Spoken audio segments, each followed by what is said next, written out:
Signalons que les agents du CENSA n'ont pas de salaire ni autres avantages liés à leur fonction. Quant aux activistes, considérant cette appellation dans le sens de la défense des valeurs démocratiques, ne peuvent en aucun cas monnayer les vrais combats au profit d'un groupe d'individus mal intentionnés, moyennant quelques billets de banque, tout en détruisant sa personnalité et sortir du vrai combat nous légué par Patrice Emery Lumumba, Etienne Tshisekedi Wamulumba, Antoine Gizenga et Laurent Désiré Kabila. Midongol misu oyo balinga qui vraiment que CNSA est aboutir. Ozo comprendre les alliés le système que non motazo tangisa yo mais azolinga ozo atu bandela rara classe. Donc ezala ki bongo pourquoi parce que CNSA n'a pas rapport à organe on dingue basé là ezali suivi ya bako ya élection. Sikoyo bango ba ki ceux qui va pesi peut-être CNSA plus de moyens. CNSA a Rosamaya pour fonctionner correct et puis à Rosamaya pour surveiller l'élection correctement. Mais tout ça vous comprendre. Donc il y a un bon qui baza qui CNSA va délaisser CNSA. Va payer ça bango siège bazana siège. Nous mettons dorénavant en garde tout politicien qui, pour ses intérêts égoïstes et politiques, essayera de nous approcher pour des actions de nuisance à nos institutions qui n'apportent rien à l'avancement de la République. Et invitons tous nos amis déjà achetés et corrompus, malhonnêtement par les politiciens, de revenir à la raison, tout en se rappelant de nos valeurs démocratiques multiples. De défendre Olenganko, il faut défendre les valeurs au Yebungi na katima ngomba na biso ba mouvement citoyen. Le col là ba mouvement citoyen, mosusu, ba tangaki Olenganko. Vraie démarche citoyenne, il fallait qu'il te contact, vérifier réellement est-ce qu'on parle de détournement. Mais après, on nous signale que l'ingomba wana ya sensa et kamata kutuata mosolote au balobi qui bakamata salaire est à la raté na sensa ni même avantage.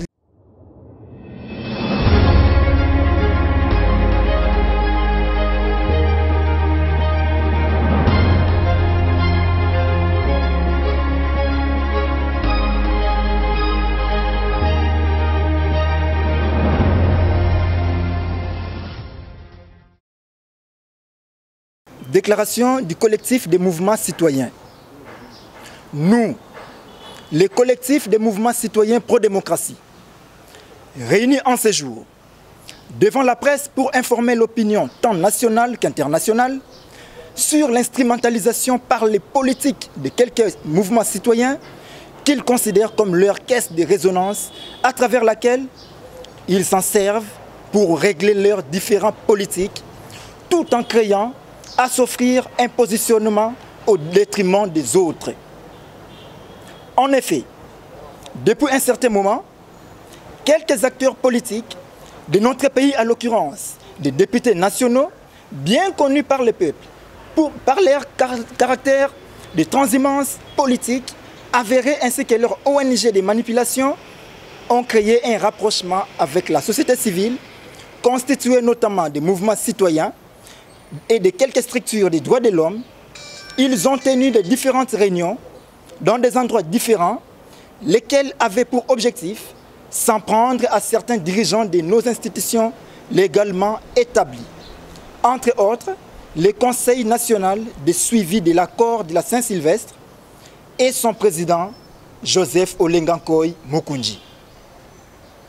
Sur ce, l'argent a été distribué par ces élus du peuple, dans le but de motiver les activistes de ces mouvements citoyens qui n'ont aucune preuve matérielle attestant les prétendus détournements de milliers de dollars américains, notamment les 3 millions entre guillemets auraient, selon eux, détourné au CENSA. Ces allégations qui risqueront de pousser ceux qui vont commettre les actes de barbares, de diffamation tels que souhaités par les commanditaires. Parlant du CENSA, cette institution d'appui à la démocratie, créée pour le suivi intégral du processus électoral, est en cours de sa mission légale. Vu que les élections locales et municipales n'ont pas encore été organisées. Nous demandons tous l'indulgence afin que les trains de commandement nous amènent au bon port. Signalons que les agents du CENSA n'ont pas de salaire ni autres avantages liés à leur fonction. Quant aux activistes, considérant cette appellation dans le sens de la défense des valeurs démocratiques, ne peuvent en aucun cas monnayer les vrais combats au profit d'un groupe d'individus mal intentionnés, moyennant quelques billets de banque, tout en détruisant sa personnalité et sortir du vrai combat nous légué par Patrice Emery Lumumba, Etienne Tshisekedi Wamulumba, Antoine Gizenga et Laurent Désiré Kabila. Nous mettons dorénavant en garde tout politicien qui, pour ses intérêts égoïstes et politiques, essayera de nous approcher pour des actions de nuisance à nos institutions qui n'apportent rien à l'avancement de la République. Et invitons tous nos amis déjà achetés et corrompus, malhonnêtement par les politiciens, de revenir à la raison, tout en se rappelant de nos valeurs démocratiques multiples. Que vive la République démocratique du Congo, que vive la vraie lutte citoyenne, faite à Kinshasa le 16 juin 2020. Mingi, bande konabiso ya presse, matondo mingi na bainyoso bako kamata occasion kolanda biso. Biso tozali lingomba ya ba mouvement citoyen. Oyo lobby motono so yebaki ke mouvement citoyen ezalaki pona ko défendre ba valeur. Sika lelo ba mouvement citoyen komi utiliser na ba politique komi ba keso ba politicien ba komi soka za na besoin ko sala likambo na ye moko akoleka na sima ya ba mouvement citoyen. Donc vraie lutte bandi ko bunga. Ndé ngoto ngito zonga na vrai sens ya combat ndé ngoto sali déclaration pona 1 tobelela baninga na biso ba bungi nzela ya mibale pe toto kebisa ba o pe ba koyaka na ba idée ya mabe pona koya ko bebisaka ba ko bebisa kombo ya ba mouvement citoyen. Ndé tina to yese ko sala déclaration oyo kolobake depuis ngonga moko ezana lingomba ya ba députés nationaux moko ba tinda mi ya peuple mibale ba sangani ba ko tambola lingom ndako na ndako ko kamata ba mouvement citoyen pona ko pesaka bango maloba ko kende ko attaquer ba institution ya mboka DG Kilama. Mais na kati ya ba institution za ko simbama to yokipe kombo tangami ya sensa. Eza déjà na ba mouvement citoyen eza ko tambola ko attaquer ce comité à Saint-Sa qui mosana lango esili nzoka nte bandeko wana bakamata ki déjà le meilleur bakamata déjà mbongo et pas ya bandeko batinda mia population balié déjà mbongo ya ba députés nationaux pona ko bandako sala ba mauvaise campagne sur ndeko Olenga Nkoyi lokola bakolobela ba mouvement na bakomba ba mouvement citoyen de biso peto sali collectif nde toye collectif na biso toye ko telemela kolobake biso ba mouvement citoyen toye bieloko wana te.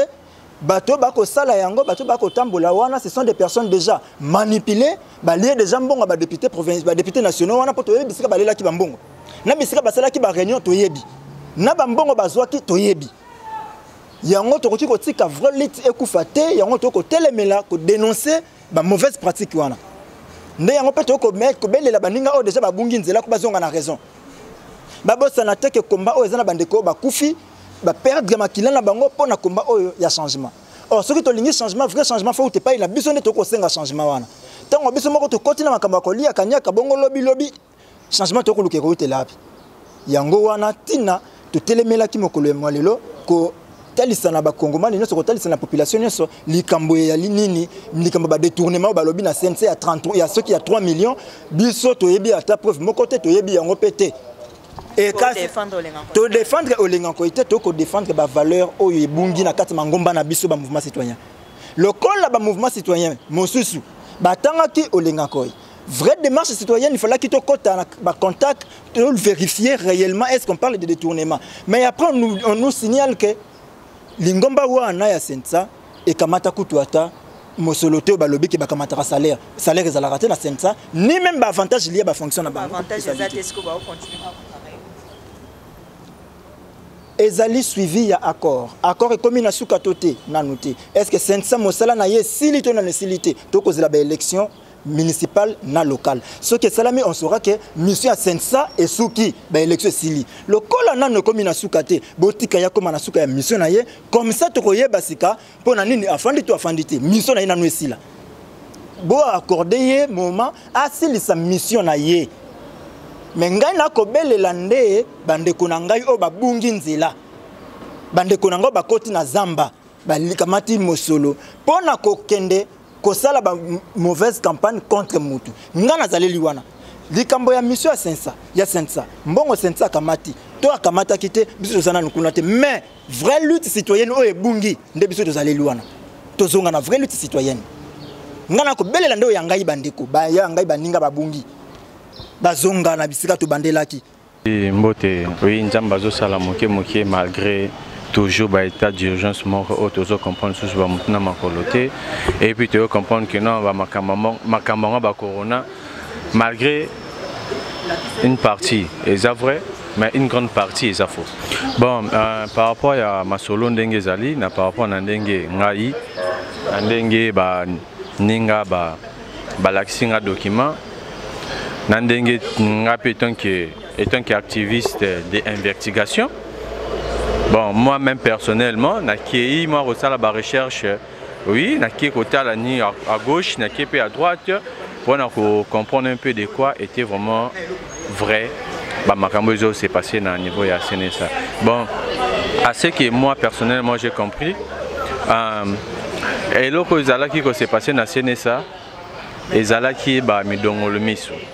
Ndenge na linga la penja solo ndenge to le belarango mi dongo le misu oyo balinga qui vraiment que CNSA est aboutir te ozo comprendre les alliés et leur système que non motazo tangisa yo mais azo linga ozo to bandela raka classe donc ezala ki bongo pourquoi parce que CNSA na par rapport à organe ndenge baselango ezali suivi ya baccord ya élection sikoyo bango bayeba ki ceux qui va peut-être CNSA plus de moyens CNSA a moyen de fonctionner correct et puis a moyen de surveiller l'élection correctement. Mais tout ça vous comprendre. Donc il y a un bon monaki, baza qui CNSA, ba délaisser CNSA, ba payer ça bango CHT, baza na CHT. Wana parfois il y a ba investigation, oh ngamo ko na salaki, baza na CHT, baza pena biroté. Mais voilà. Maintenant c'est notre République qui va nous dire pourquoi le président de la République sortant, M. Joseph Kabila, a signé, oui, dans légalement reconnu. Nazali ko défendre mais Nazali ko loba makambo ya institution ongana yebi. Parce que na mintu ça c'est vrai, makambo yaba élection, il y a président ya Séni. Je maîtrise là un peu les dossiers. Makambo ya ba député au bazar ko senga déjà mbongo awa kino ba matisa bango soki ba 2000 $. J'ai presque les dossiers aussi de mon côté. Même nan minute on tozo ba il y a même des professeurs d'université qui au bazol ba kino il faut ba matisa bango ba salaire comme na $5 000. Ceux qui n'a moni problème aux ko toucher mboka na ngai. Na lukana la ndena mozindo pourquoi na ba vérité, ceux qui na bi vérité c'est pour ça na lukana dénoncer.